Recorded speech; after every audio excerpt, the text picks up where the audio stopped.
Hello everyone, welcome back to some more Let's Read Dragon Age Origins. It's been like a week since I played, and I think it's, time for us to read some lore.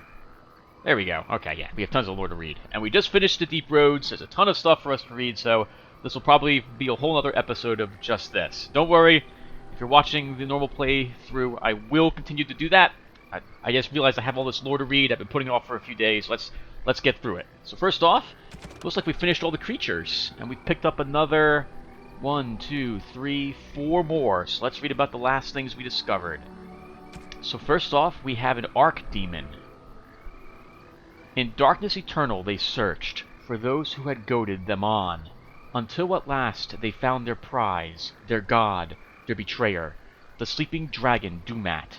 Their taint twisted even the false god, and the Whisperer awoke at last, in pain and horror, and led them to wreak havoc upon all the nations of the world. The First Blight. Frenodes 8:7. The false dragon gods of the Tevinter Imperium lie buried deep within the earth, where they have been imprisoned since the Maker cast them down. No one knows what it is that drives the Darkspawn in their relentless search for the sleeping old gods. Perhaps it is instinct, as moths will fly into a torch flames. Perhaps there is some remnant of desire for vengeance upon the ones who goaded the Magisters to assault heaven. Whatever the reason, when Darkspawn find one of these ancient dragons, it is immediately afflicted by the taint. It awakens, twisted and corrupted, and leads the Darkspawn in a full-scale invasion of the land. A blight. Urthermiel was once the Tevinter god of beauty. In ancient times, he was worshipped by magicians, artists, and poets. The Feast of Urthermiel was the grandest celebration of the year, an event that lasted a full 12 days. Plays and entire symphonies were written in his honor. Now he is a maddened husk of his former self, filled with nothing but a desire to destroy all life. The Bronto. There's only two things a noble will step aside for: paragons and angry Brontos. Dwarven saying. This hulking beast was originally bred by the Dwarven Shapered as a beast of burden and a food source, the rough equivalent to surface oxen and cows. Some versions of the Bronto have been developed as Dwarven mounts, valued far more for their sure-footedness and stamina than for their speed. While present within Orzammar in large numbers, some Bronto still exist in packs within the Deep Roads, having returned to a wild state after the fall of the Dwarven kingdoms.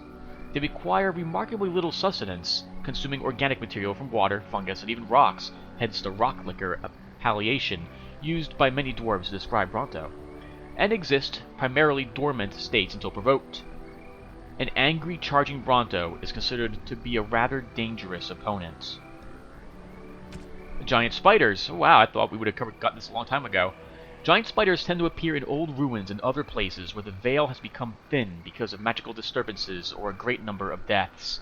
In such places, spirits and demons pass into the world of the living and attempt to take over other living beings, spiders among them. Not all scholars accept this explanation for the presence of these beasts, however. Some claim that the thinning veil allows magic to leak from the Fade, tainting such creatures as these spiders to transform into larger and more potent creatures than they ever would become naturally.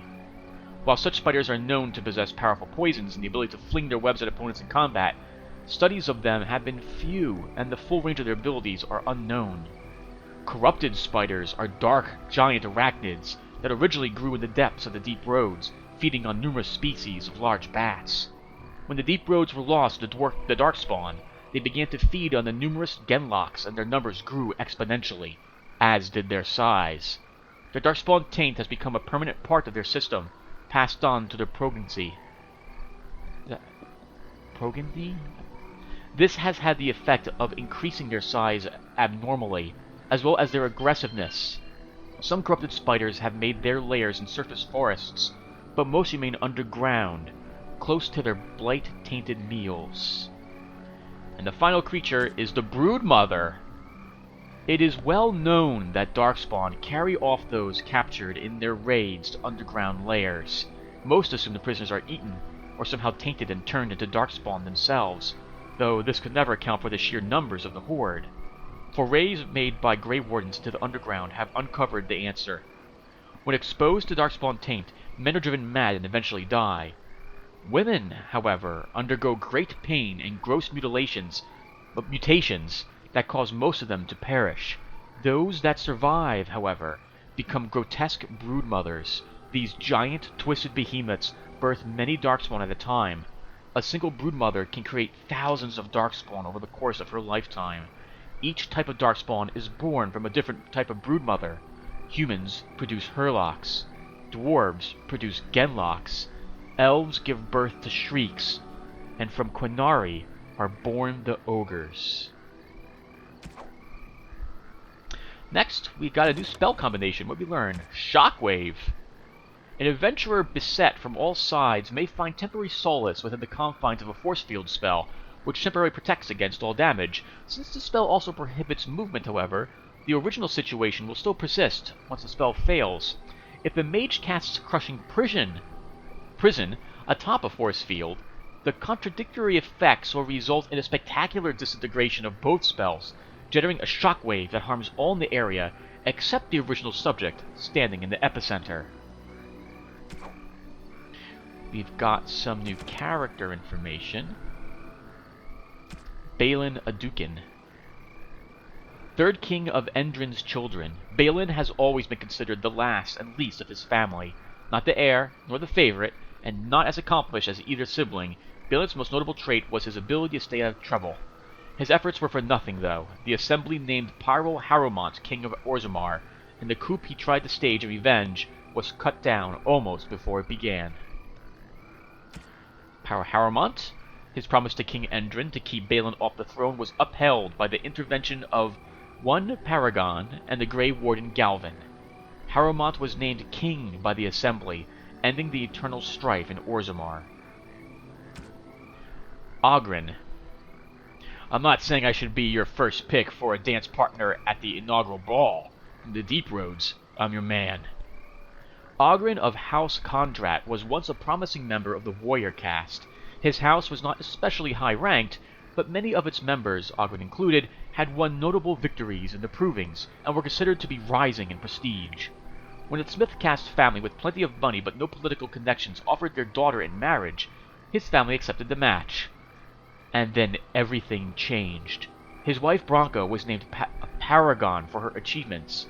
All of House Kondrat joined her newly made noble house Branka, and vanished with her into the Deep Roads. As time passed, it became more and more clear that Oghren had been abandoned. He became the butt of jokes throughout Orzammar. He took to drink, which didn't especially help. Drunk and humiliated, he challenged another warrior to a proving over an insult, and killed him. The match was meant to be fought to first blood. As a punishment, he was stripped of his house and barred from bearing arms, the only fate worse for a warrior than exile. The Grey Warden Galvin mounted a search for Branka and found her, and the Anvil of the Void, for which she led her house to their deaths. Oghren enjoys challenging his palate with alcohols of ever-increasing rarity, potency, and outright lethality. This has afforded him no benefit whatsoever. Sten. Sten has an eye for paintings, an appreciation that might seem out of character, but is actually an extension of Quinari discipline. He respects an artist for careful composition, a skill that is as much about where the brush stroke stops as where it begins. We've got 2 new notes. Load limit reached. Mass will have an effect, he says, as long as it lifts us out, I figure. Should have specified within my lifetime. Give us time to talk, he says. How's a dwarf get named Shepherd? Up your shaft. No, really, because blah blah blah. Axe answers, but I still hear him. Drip, ground. Worse than his talking. Think I'll drop out for some air. Excerpt. Dwarven verse in 1 volume. Selection. Load limit reached. Anonymous scratching recovered from a cage hoist. Eventually. I think this is the note that we can't carry any more gear. That's interesting that we get it in this form. And I have no idea which correspondence interrupt this I haven't read, so I'm just going to skip it. Let's see, books and songs. We've got 4 of these. Caridin's Journal. 940, 45th day, 5th year of the reign of King Valtor. I have done it. The vision the ancestors gave me has come to fruition. Today a man sat up from my forge, a man of living stone and steel. I called him Gollum, for the legend of those great statues animated by the dead. They are our future and our salvation. 940, 60th day, 5th year of the reign of King Valdor. It is a horrific process. Not every man could do such a thing and survive with his mind intact. I am honored that the ancestors believe I have the strength to bear this burden and forge Orzamar's defenders. Nothing so great may be achieved without sacrifice, nor may stone and steel walk without a spirit to animate them. 940, 73rd day, 5th year of the reign of King Valdor. I have asked for volunteers. Some few answered, men of the warrior caste, younger sons with no property, no chance for marriage. They want to defend Orzammar from the horrors these humans have unleashed. They want to live forever in a body stronger than the finest armor. They do not ask to speak with those who have gone before. I have put off saying this, even in these pages, but I must say it now. My golems will be powered by their deaths. These brave warriors come to me, naked as they were born. I dress them in the skin of armor, so large it makes the burliest look no more than a babe, the anvil their first and final cradle. We are surrounded by a mile of earth on all sides. No one hears the screams as I pour molten lyrium through the eye holes, the mouth, every joint and every chink in armor. They silence quickly, but the smell lingers, just a trace of blood in the greater stench of hot metal. I must work fast. The armor is malleable now, as I shape it with hammer and tongs. It is not long before it moves beneath my hands, writhing and twisting with every blow. It speaks again now, a low moan, but I have learned to tune it out.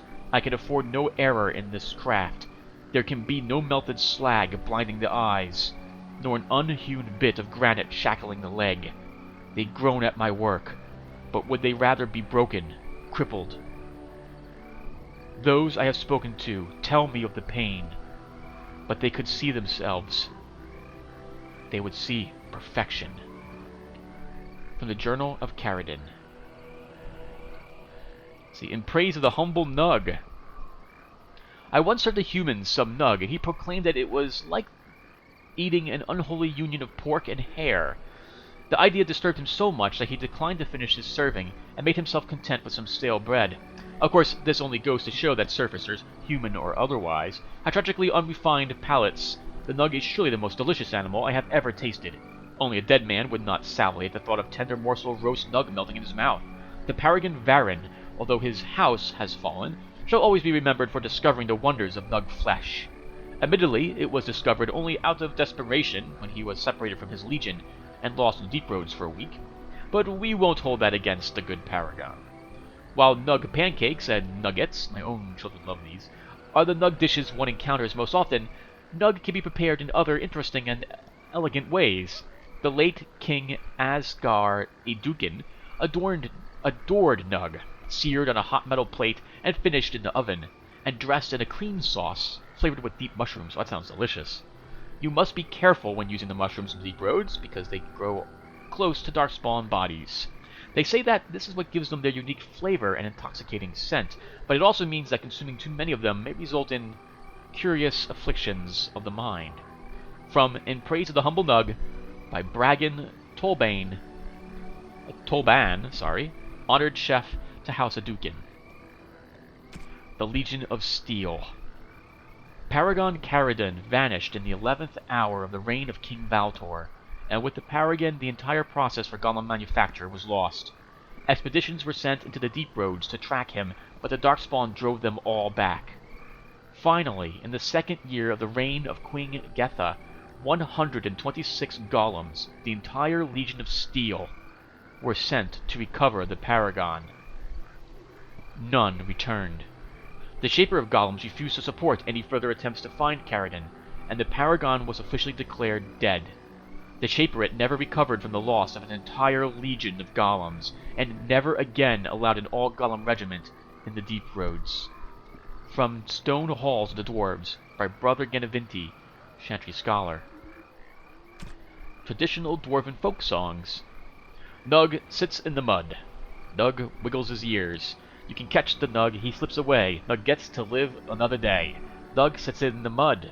Nug wiggles his toes. You hook the Nug, he slips away. Now the Nug runs off to play. The Nug sits in the mud.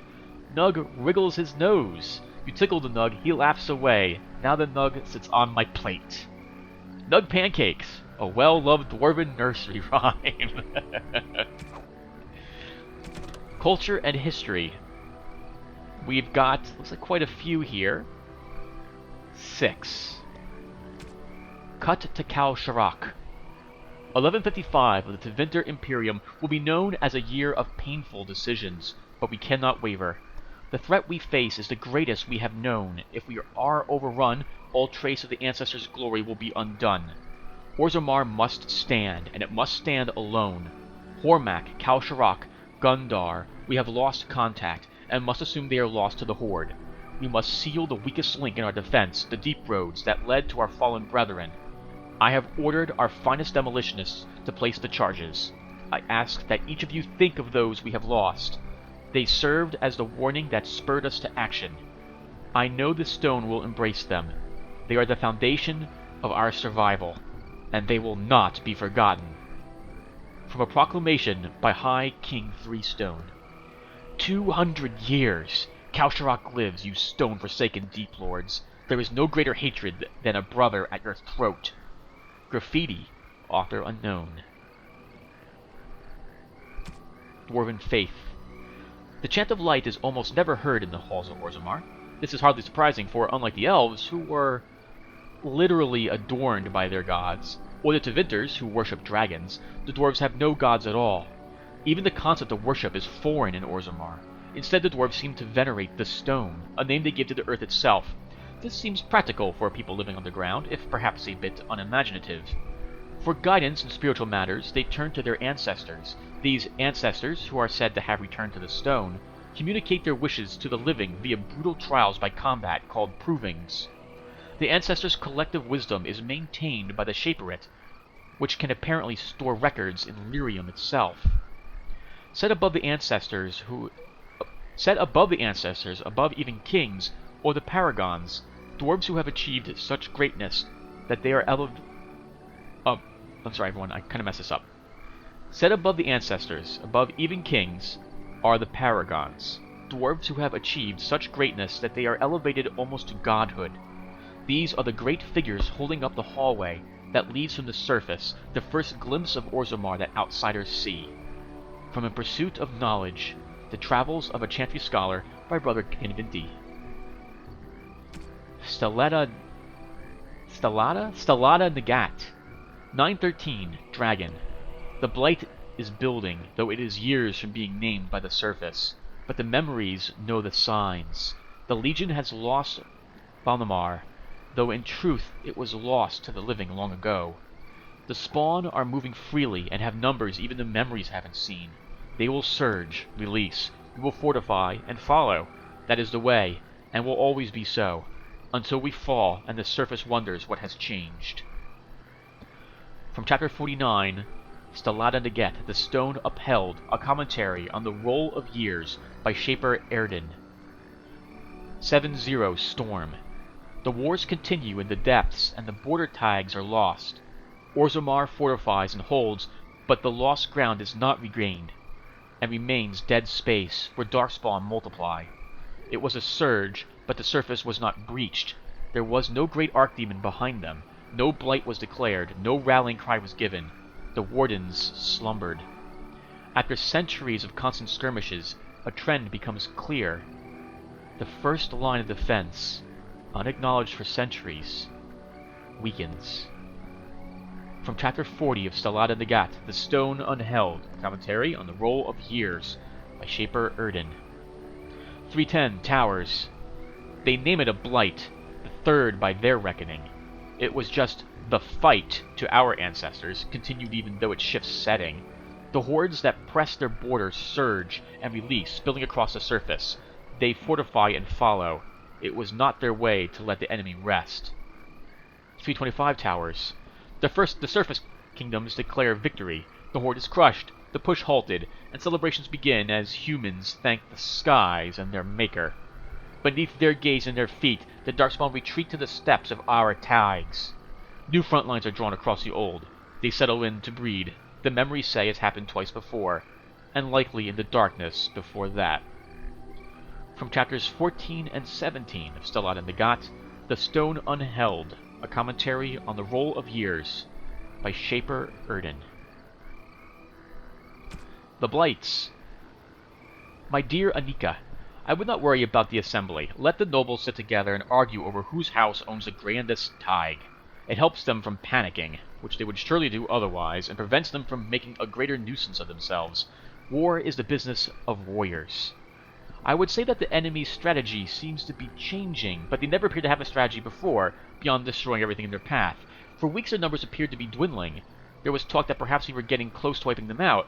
We could not have been more wrong, for today we came upon the body of their main force. I cannot give words to it, Anika. I have never seen so much death in one place. There were Darkspawn beyond counting, and at the heart of the throng a great beast, as tall as the palace of Orzammar, with breath of fire. A paragon of Darkspawn, perhaps, for they seemed to pay it deference. They were leaving, marching toward the mine shafts which lead to the surface, but I knew when I beheld them that once they devoured what lies above us, they will be back. From the Letters of Paragon Adukin. Orzammar's History, Chapter 1. The memories tell us that our kingdom once reached far beneath the mountains, and that the Tigs were almost beyond counting. Tal Sharaq was the capital then, home to all the noble houses, and Orzammar was simply the home of the miner and smith castes. It was with the Tevinter Imperium that things changed. Paragon Gural moved the seat of power to Orzammar to more closely oversee the trade that began with the surface. Sorry, everyone. It seemed that our people were entering a new age of prosperity. The memories hold no explanations for the coming of the Darkspawn, only questions. At first, they were rumors, noises in the deep roads, a lost traveler here and there. The warrior caste sent men to patrol the road, and thought the matter settled, and we did not know that while we searched for them, they were engaged in a search of their own. Sleeping deep in the stone itself was the Archdemon. They found him, and awakened him, and the blight began. The Darkspawn poured out of the deep roads like smoke, then, and the warrior caste struggled to hold them back. Countless Tigs were lost in that first blight, but as ever, in the worst moments of our need, a paragon arose. Paragon Adukin led the defenses of Orzammar, and the Dark Horde was beaten back. The cost of victory, however, was great. Much of the deep roads were sealed to hold back the Darkspawn, cutting off Tigs and even whole cities forever. Orzammar as a kingdom, as told by Shaper Zebor. Chapter 2. We were losing the war against the Darkspawn, slowly, a few men at a time, but losing all the same. The warrior caste was dwindling with each generation, as more able-bodied men perished in their prime without fathering sons. With each generation, more of the deep road had to be sealed, more Tigs lost forever. The kings of Orzammar watched and wondered how long it would be until nothing remained of our people but the memories. And then Paragon Caridin arose from the smith caste with a new weapon, golems, giant soldiers of living stone and metal. Each one was an army.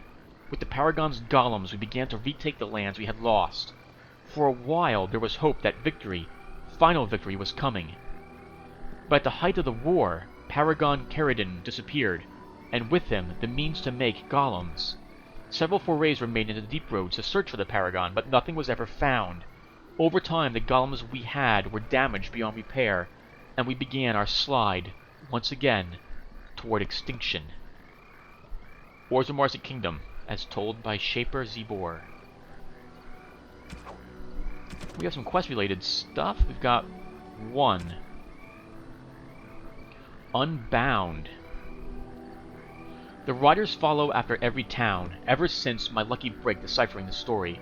I see it now, how they take the locals closest to me, preventing rest or kinship. I thought this a road to glory, but I am dogged at every step by his talons. Gaskang, curse his name the day I ever heard it. Journal excerpt from an unnamed long-dead adventurer. 3 weathered parchments with 3 versions of the same incomplete story. Excerpt. And when his kingdom fell, so disappeared the stolen riches of an age, the beast, the unbound, dormant until one true spirit claims his throne. So must hunt the hero of his people, the principled who would search for ancient evil. This is how they can make a real difference. Scribbled in the corner in a shaky hand. 3 pages, 3 ages, same story updated. Same as the tavern song, but older. Signature torn on purpose, but compare and get Willem Madon. All from him. How? And everyone, that will end our lore. Thank you for listening. When we come back to this, we will, well, be reading more lore. I will see you guys then.